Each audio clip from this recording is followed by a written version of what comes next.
Welcome to WikiPodcast. Today we're diving deep into the fascinating world of Jewish philosophy, our fourth exploration in this mini-series on global philosophical traditions. That's right. Our mission is to unpack the core developments and pivotal thinkers within this rich intellectual history, drawing from a comprehensive overview.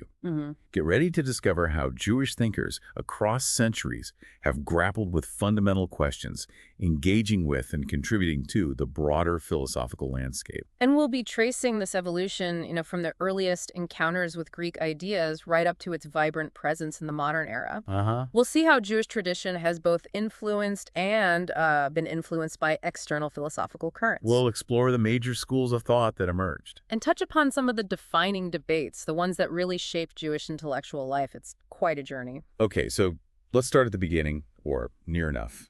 Ancient Alexandria. Philo. Right, Philo of Alexandria. He's really a key starting point for this explicit engagement between Jewish tradition and Greek philosophy. And his goal was, what was he trying to achieve?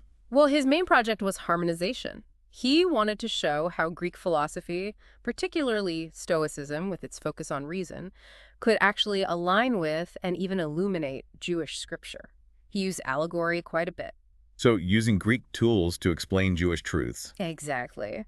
For Philo, the Jewish religious truths were fixed, they were paramount. Philosophy was sort of a method, a tool to understand them better, to arrive at them rationally. But he wasn't just blindly accepting everything Greek philosophy offered, right? Oh, definitely not. He was selective. If a Greek idea, like, say, Aristotle's concept that the world had always existed, no beginning, if that clashed with Jewish teaching. By creation. Precisely. Then he'd reject the Greek idea. Yeah. His commitment was clearly to Judaism first. Philosophy was secondary, a handmaiden, you might say. Okay, now let's jump forward quite a bit. A huge turning point. The destruction of the Second Temple in 70 CE. That must have had a massive impact. Immense. Understandably, the immediate aftermath wasn't a time for abstract philosophical speculation. Right. Priorities shifted. Completely. The focus became survival, reorganization, consolidating rabbinic Judaism, rebuilding the foundations of Jewish life and practice after that catastrophe. So philosophy took a back seat. For a good while, yes. Now, some scholars do see philosophical elements maybe in the Mishnah or in figures like Rabbi Akiva. His ideas about humanity being in God's image, or free will versus divine foresight. Interesting. But systematic philosophical inquiry, that wasn't really the main event for several centuries after the temple's destruction and the Bar Kokhba revolt that followed. It was about consolidation, but then interactions with other groups started to stir things up again. Exactly. As Jewish communities began to engage more with the wider world, especially with the rise of Islam and also Karaite Judaism internally, and interacting with Christianity, these encounters presented new intellectual challenges. Challenges that demanded philosophical responses. In many ways, yes. There was a growing need to articulate Jewish beliefs in a reasoned way, to defend them, to engage with the arguments coming from these other traditions. And it wasn't just religious dialogue, was it? There was also wider intellectual exchange. Absolutely. Particularly in the Islamic world, you had significant economic and intellectual interaction between Jewish and Muslim scholars.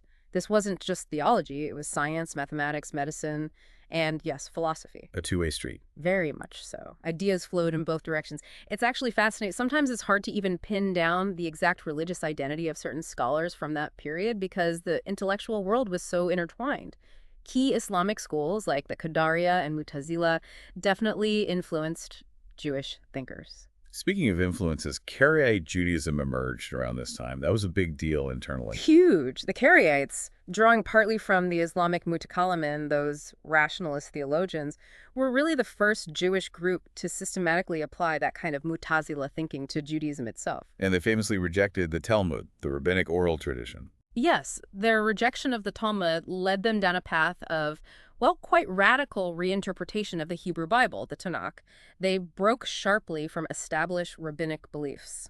Any theories why Karaism emerged then? Well, some scholars suggest it might have been, in part, a kind of Jewish response to the rise of Shia Islam, reflecting the broader religious dynamics of the time. Interesting context. So this leads us into the Geonic period, right?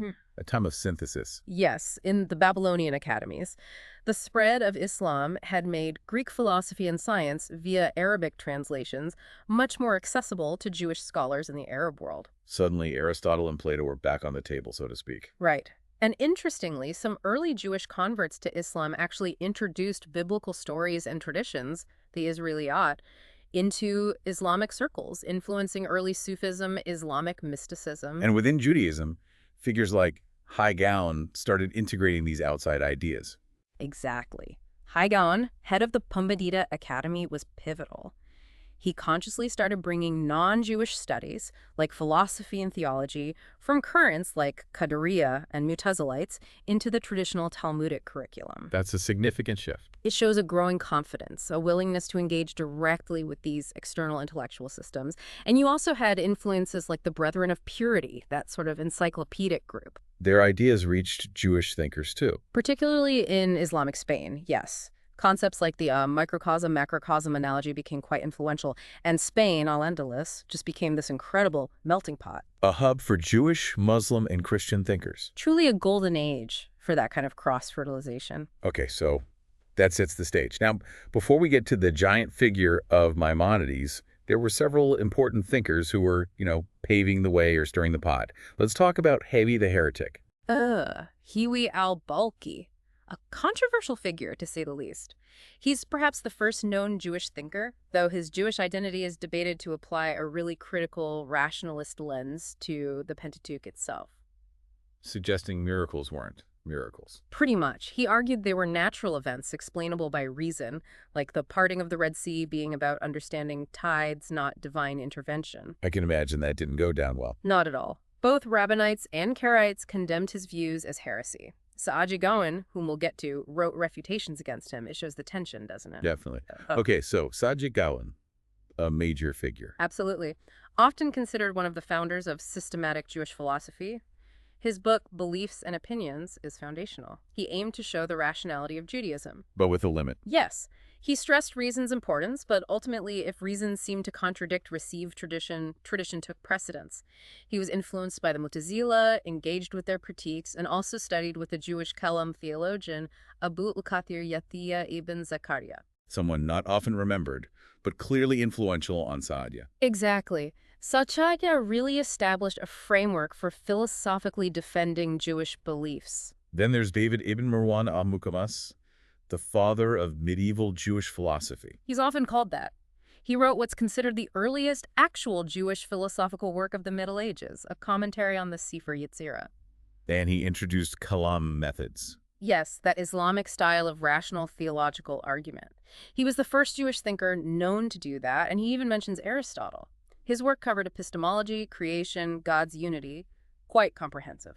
It's strange that someone so foundational was largely forgotten later on. It is.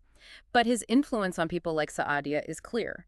Then in Spain, you have Samuel ibn Nagrilla. Not a philosopher himself, but important. Very. He was a statesman, a patron. He helped create the intellectual infrastructure, the environment, the support that allowed philosophy to really thrive in Spain. Setting the stage. Okay, Solomon ibn Gabriel. An early and very significant Neoplatonist in Europe. His influence, some say, rivaled Philo's. Neoplatonism.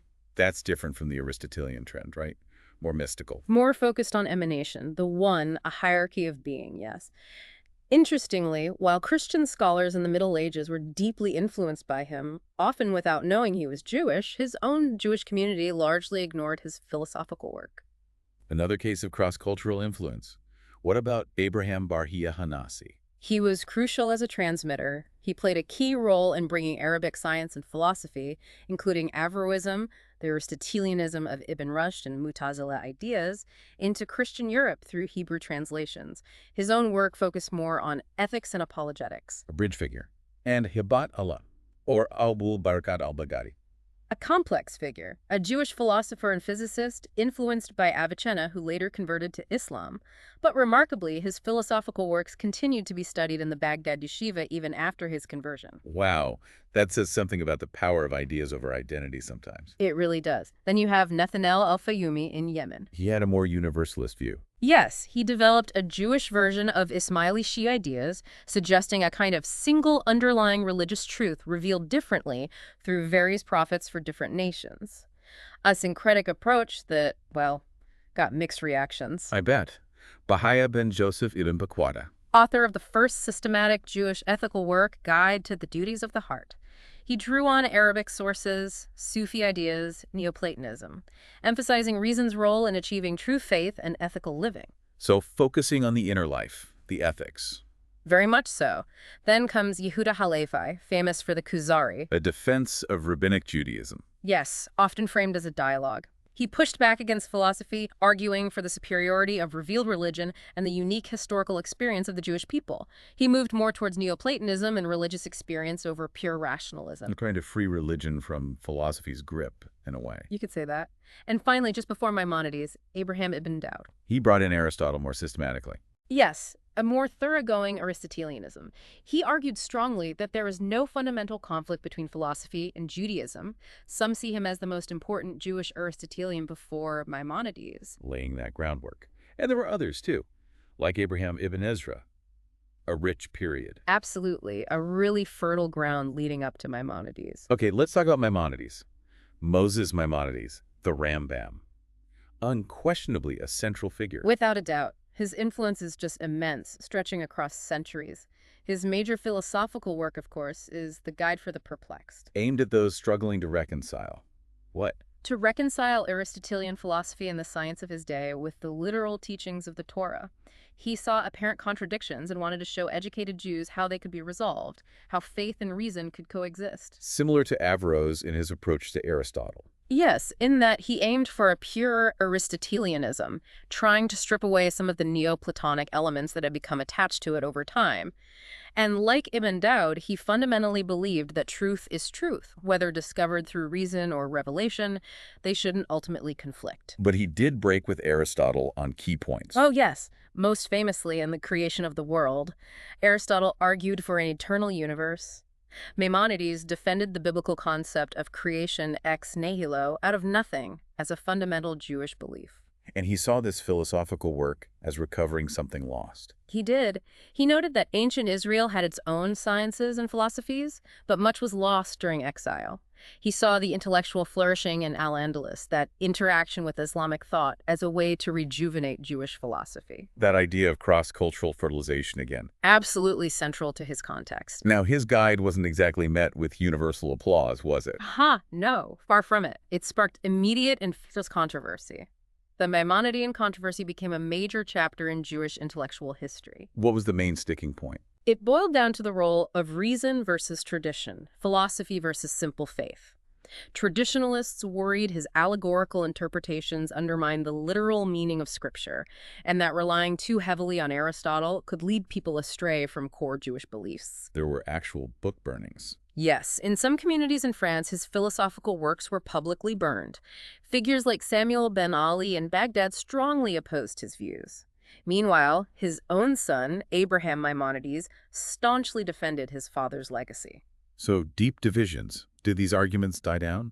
Not entirely. They flared up again later. There was a famous ban, a cherem, issued in Barcelona by Rabbi Shlomo ben Ederet, the Rashba, in the early 14th century. It restricted the study of Greek physics and metaphysics for those under 25. Trying to shield the young from potentially challenging ideas. Exactly. But despite all the opposition, Maimonides' work just couldn't be ignored. It became the central reference point for Jewish philosophy for centuries. Even his critics had to engage with his arguments. Kabbalists, Talmudists, rationalists, everyone grappled with Maimonides. So who were some key figures after Maimonides dealing with his legacy? Well, there was Yosef ben Yehuda of Sota, one of Maimonides' own students, the very person the guide was written for.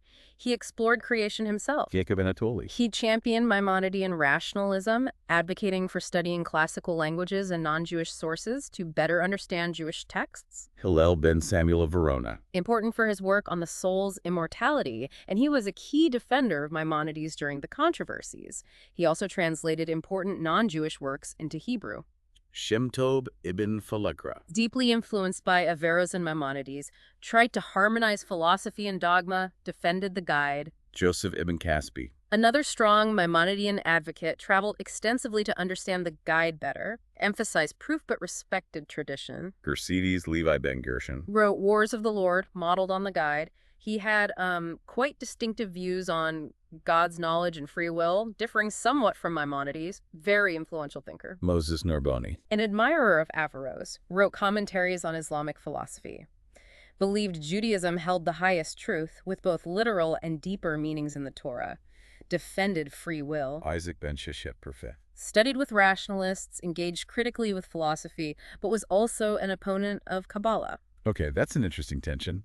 And Hasdai Kreskas. A major rationalist figure, his work, or Adonai, Light of the Lord, was a significant critique of Aristotelianism, especially its physics and metaphysics. Some see it as anticipating ideas of the scientific revolution, focused a lot on free will and natural law. Wow, critiquing Aristotle. That's bold. Very. Then Simeon ben Zima Duran identified 3 core dogmas of Judaism. Joseph Albo, Kreskas' student, narrowed them down further in his Sefer HaIkarim, Book of Principles, critiquing both Maimonides and Kreskas on some points. Refining the fundamentals. Right. And you had figures like Hudur ben Solomon in Yemen showing Neoplatonic and Ismaili influences, that Jewish Ismailism again. Done Isaac Abravanel, statesman and philosopher. Yes, defended Maimonides' 13 principles in his Rosh Hashanah, placing them in historical context. And his son, Leon Hebreo. Judo Leon Abravanel wrote The Dialogues of Love, a major work of Renaissance Neoplatonism, hugely influential beyond Jewish circles. So a lot happening post-Maimonides, and the critique of Kabbalah continued. Yes, alongside its own development, we saw Saridia and Maimonides had reservations. Later, figures like Mir ben Simon of Narbonne criticized early texts like the Sefer Bahir from a philosophical standpoint. There was always that rationalist counterpoint to mysticism. Okay, let's move into the Renaissance. The expulsion from Spain in 1492 must have scattered Jewish thinkers. It did, a tragic event, but it also led to Jewish philosophical activity spreading to new places. Italy, the Ottoman Empire, Northern Europe, and interacting with new cultural contexts like the Italian Renaissance. Did new figures emerge? Yes. You had Elias del Medigo in Italy, who saw himself as an Averroister follower of Maimonides, Moses Almosnino, writing commentaries on scripture and philosophy, including Al-Ghazali. Still engaging with Islamic thinkers. Absolutely. Figures connected to prominent rabbinic families like Moses Porter Rapha, heads of yeshivas like Abraham Mintz in Padua, respected scholars like Mir Katzelenbogen in Padua as well. So learning continued in rabbinic centers. Definitely. And figures like Elijah Baal, Shem of Shem, Eliezer Ashkenazi, who was also a physician. And you also had more boundary-pushing figures connected to the Marrano experience, like Francisco Sanchez, Miguel de Barrios, Uriel da Costa, a diverse period. Moving into the 17th century, more spread, more exchange. Yes, Jewish thought continued to spread geographically. You see interaction with leaders of the Christian Reformation, too. Key thinkers. Yosef Shlomo Delmonigo, a physician and philosopher whose works Spinoza studied. Ah, Spinoza. Baruch Spinoza. Can't talk about 17th century philosophy without him. Indeed. Though he broke radically from rabbinic Judaism and was excommunicated, his philosophy shows clear debts to Maimonides and Leon Hebreo. His relationship with Jewish thought is complex and still debated. A hugely influential figure, regardless. Yeah. Others. Prominent rabbis like Tuvi Hirsch Ashkenazi and Jacob Emden, a fierce opponent of the Sabbatean movement, who also critically examined the Zohar, the central Kabbalistic text, from a traditionalist perspective. So even traditionalists were engaging critically. Yes, and others like Isaac Cardoso, David Nieto, Isaac Arobio de Castro were active. Criticisms of Kabbalah also continued, for instance, Leone di Modena pointing out parallels some saw between Kabbalah and Christian doctrines. That tension persists. Okay, 18th and 19th centuries. The Enlightenment arrives. Moses Mendelssohn. A watershed moment. Mendelssohn and the Haskalah, the Jewish Enlightenment.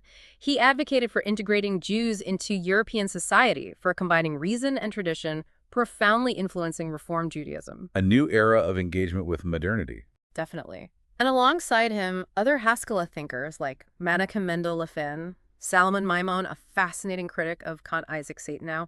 Later in the 19th century, you have major figures grappling with modernity. Hermann Cohen, the neo-Kantian, Moses Hess, an early Zionist thinker, Samson Raphael Hirsch, founder of Neo-Orthodoxy, Samuel Hirsch, a Reformed theologian, Nachman Krochmal, focusing on Jewish history and spirit, Samuel David Luzzatto, emphasizing tradition and ethics over pure rationalism. Even Karl Marx, whose Jewish background influenced his critique of religion and society. A huge range of responses. Was there pushback against this embrace of philosophy? Oh, yes. Many traditionalists were deeply skeptical of mixing philosophy and religion, seeing it as diluting faith. Rabbi Nachman of Breslov, the Hasidic master, famously rejected philosophy outright. But not all Hasidim rejected philosophy. No. Thinkers like Schneur Zalman of Liadi, the founder of Chabad Hasidism, developed their own complex mystical philosophy, aiming to integrate the intellectual and spiritual dimensions of Torah. Fascinating. Okay, bringing us to the 20th and 21st centuries, what are the major currents? Well, it's incredibly diverse. One major trend is Jewish existentialism. Thinkers like Lev Shestov, Franz Rosenzweig, his Star of Redemption, is a landmark, Martin Buber, Emmanuel Levinas, grappling with existence, ethics, the human condition, dialogue, often in response to crisis. Levinas especially has had huge influence beyond Jewish thought. Immense. Then there's a continuation of Jewish rationalism, inspired by Maimonides and moderns like Hermann Cohen, people seeking clarity, logical coherence, engaging with analytic philosophy. And the impact of the Holocaust. Profound. Holocaust theology tries to grapple with faith, God, and evil after Auschwitz. How can traditional beliefs be maintained or reinterpreted? Thinkers like Richard Rubinstein, Emil Fackenheim. Deeply challenging questions. Then there is specific theological movement. Right. Reconstructionist theology, pioneered by Mordecai Kaplan, offered a naturalist view God not as a supernatural being, but as the power in the universe making for human fulfillment. The radical reinterpretation. Very. And process theology, influenced by Whitehead and Hartshorne, has also found proponents in Jewish thought, envisioning a God who is dynamic, relational, evolving with the world. And Kabbalah, still relevant philosophically. It's debated. Kabbalah is central to Haredi Orthodox life and has seen a resurgence of interest in non-Orthodox circles, often interpreted psychologically or spiritually. But philosophical critics remain, like Yeshayahu Leibowitz in the 20th century, questioning its coherence or compatibility with rational thought. So the conversation continues across all movements. Absolutely. You have important philosophers identified with Orthodox, conservative, Reform, Reconstructionist Judaism, all contributing. And many Jewish thinkers contribute to general philosophy, ethics, political theory, metaphysics, without focusing exclusively on Jewish themes. Okay, let's unpack what this all means. We've covered a vast sweep of history, incredible thinkers, complex ideas. We've seen this constant dialogue, haven't we, within Judaism and with the outside world. Definitely. It's this dynamic process. Faith-seeking understanding, reason grappling with revelation, tradition adapting to new contexts. From Philo trying to harmonize with the Greeks, to Maimonides with Aristotle, to modern thinkers engaging with existentialism, postmodernism, science. And what's really striking is that it's not over. It's a living Yeah, tradition. exactly. Jewish philosophy isn't a museum piece. It continues to evolve, to respond to contemporary issues, bioethics, social justice, identity, the nature of belief in a secular age. It's constantly being reinterpreted and reimagined. So what does this all mean for you listening in? Maybe hearing about Saadia Gaon or Hasdai Kreskas sparks an interest you didn't know you had. Perhaps seeing how thinkers wrestled with faith and reason gives you a new lens for your own questions. Or maybe it just deepens your appreciation for the sheer intellectual richness and, frankly, the resilience of this centuries-long conversation. Right. So here's a final thought to chew on, something provocative maybe. We've seen how Jewish philosophy has constantly interacted with and been shaped by other intellectual traditions and global events. Looking at today's world with its unique global challenges, communication technologies, new scientific frontiers, and shifting cultural landscapes, how do you think these contemporary forces might be shaping the next chapter of Jewish thought? What dialogues are emerging now? That's the question, isn't it? Where does it go from here? Something to ponder. Thanks for listening. Write us in the comments your opinion on the episode and what other topics you would like us to talk about. Subscribe to the channel to help us reach more listeners. Thank you and have an amazing day.